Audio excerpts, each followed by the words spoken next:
আসসালামু আলাইকুম। আজকে গ্রুপে মানুষে একসাথে কিভাবে ক্ষতি করে সেই ব্যাপারে একটু কথা বলতে চাচ্ছিলাম। গ্রুপে একসাথে মানুষ অপরাধ বা সমাজে যে ক্ষতি করে, কোনো ব্যাপারে যখন একই দলের মানুষ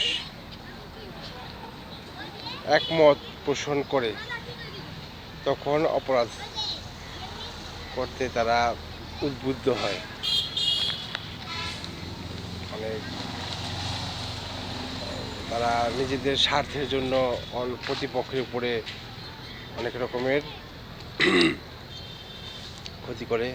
সেটা কোনো অফিসে হতে পারে, বিদ্যালয়ে হতে পারে, ক্লাবে বা পারিবারিক পরিবেশে হতে পারে। তারা নিজের মনে করে প্রতিপক্ষের উপর নির্যাতন করে ভালো থাকবো। এটা যুগ যুগ ধরে চলে আসতেছে।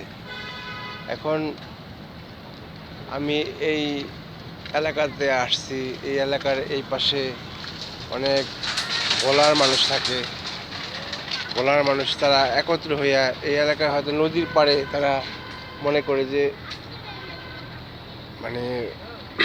তাদের নিজেদের পরিবেশ, নিজেদের অবস্থা, তখন তারা একত্র হয়ে স্থানীয় যারা তাদের উপরেও অনেক রকমের বিভিন্ন রকমের বদনাম করে হোক বা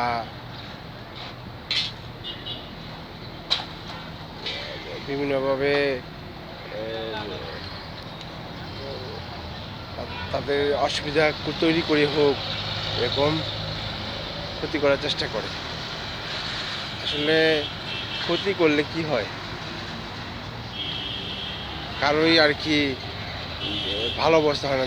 যাদেরকে ক্ষতি করতে চায় তারা তো ভালো থাকার জন্য অন্যের উপরে, যারা ক্ষতি করতে চায় তাদেরকে প্রতিহত করার চেষ্টা করে।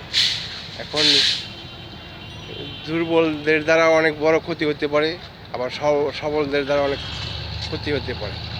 ক্ষতি যাতে না হয় তার জন্য এই গ্রুপে একসাথে